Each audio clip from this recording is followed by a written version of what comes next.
Fala pessoal, tudo bem? Pessoal, o Evangelho de Mateus, nós sabemos que provavelmente Mateus usou Marcos como base, corrigindo e omitindo algumas coisas de Mateus. Eu já mostrei muito para vocês aqui no canal, principalmente na minha série chamada Análise Crítica do Novo Testamento. Por exemplo, Marcos fala que Jesus amaldiçoou uma figueira que não tinha figos, porque não era época de figos. Mateus tira essa parte. Ele não menciona que não era época de figos, para não ficar uma coisa muito constrangedora. Então o autor ele vai pegando coisas de Marcos, ele vai corrigindo e acrescentando outras coisas. É isso que nós chamamos da teoria da hipótese, não é hipótese documental, é a hipótese documental do Velho Testamento. Mas enfim, podemos chamar assim também, ou a teoria da fonte Q, tá? Também tem um vídeo sobre isso no canal, ou hipótese da fonte Q. Agora é óbvio que o autor de Mateus, ele vai pegando coisas e ele vai criando da própria cabeça, porque senão ele manteria igual Marcos. Por exemplo, as duplicata. Tudo que Marcos coloca no singular, Mateus duplica. Por exemplo, Jesus curou um cego, Mateus fala que foi 2 cegos.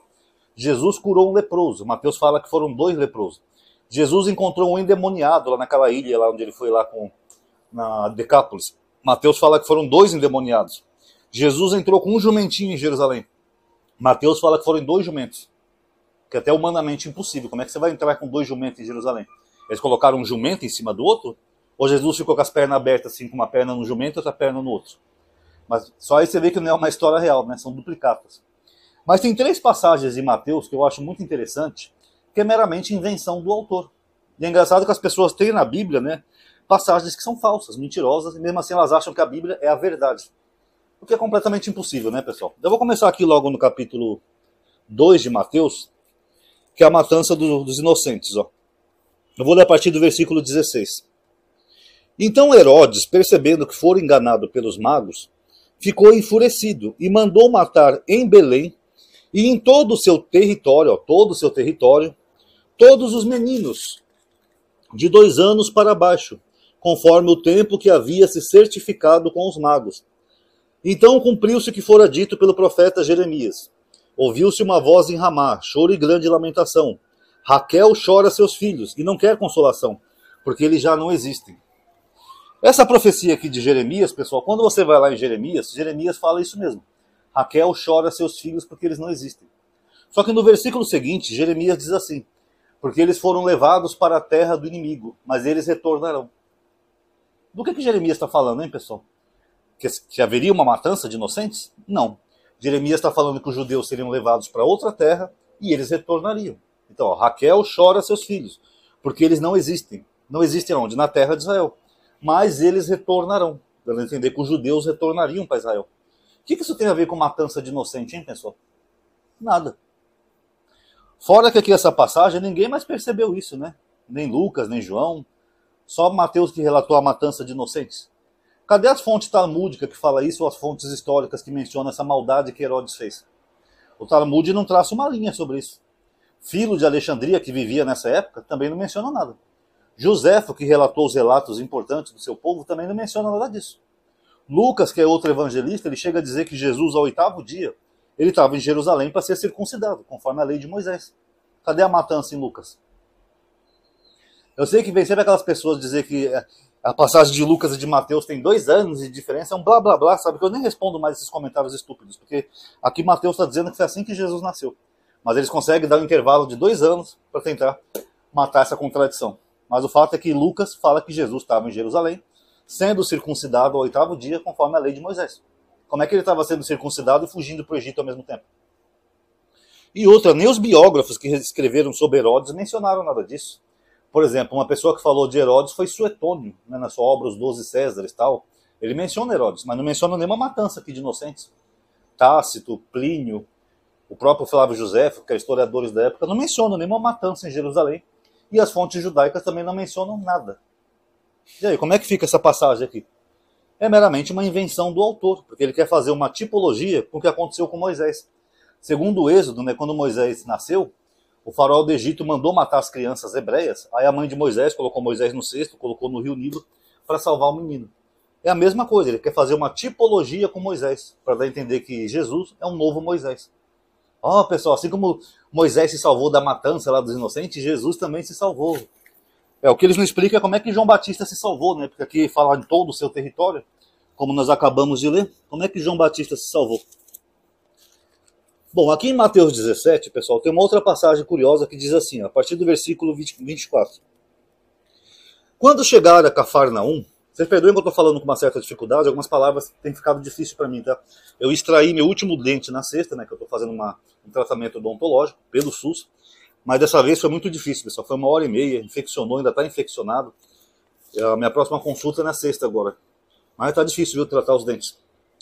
Quando chegar a Cafarnaum, os coletores da didracma, imposto anual e pessoal para cobrir as necessidades do templo, aproximaram-se de Pedro e lhe perguntaram: vosso mestre não paga a didracma? Pedro respondeu: sim. Ao entrar em casa, Jesus antecipou-se-lhe, dizendo: que te parece, Simão? De quem recebe os reis da terra os tributos ou impostos? Dos seus filhos ou dos estranhos? Como ele respondesse dos estranhos, Jesus lhe disse: logo, os filhos estão isentos. Então ele está dizendo que quem é filho não precisa pagar imposto, ou seja, só os estranhos. Mas para que não escandalizemos, vai ao mar e joga o anzol. O primeiro peixe que subir, segura-o e abre-lhe a boca. Acharás ali um estáter. Pega-o e entrega-o a eles por mim e por ti. Primeiro ponto. Deixa eu passar a sirene chata aqui que está passando. Perguntaram para Jesus se era correto pagar imposto. Jesus falou: de quem é a insígnia nessa moeda? Ele falaram: de César. Ele falou: então dai a César o que é de César e a Deus o que é de Deus. Dando a entender que seria correto pagar imposto a César. Então os judeus, que eram os filhos, deveriam pagar imposto. Já aqui nessa passagem, ele diz claramente que os filhos deveriam ser isentos, se referindo também aos judeus. Então essa passagem contradiz aquela outra passagem do imposto. E essa história de pegar um peixe mágico e achar uma pedra dentro do peixe, isso aqui é mitologia, né, pessoal? Isso aqui não condiz com a realidade. Tanto que isso aqui só figura em Mateus. Tudo bem que Jesus era milagreiro, né, segundo a Bíblia, mas acreditar que Pedro ia pegar um peixe, ia ter uma pedra preciosa dentro do peixe, pessoal, aí com certeza é invenção do autor, tá bom? E em Mateus 27,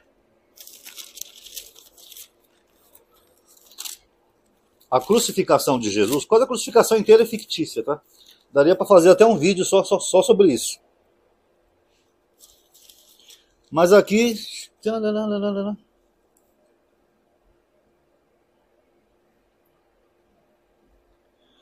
Bom, eu vou ler a partir do versículo 51, Mateus 27. Nisso, o véu do santuário se rasgou em duas partes, de cima a baixo. Isso aqui não é verdade, tá? Tem até um versículo de Hebreus que ele dá a entender que o véu ainda estava no templo, que nunca foi rasgado. A terra tremeu, também nunca aconteceu, tá? Ninguém noticiou nenhum terremoto naquela época na Judéia, nem as fontes judaicas.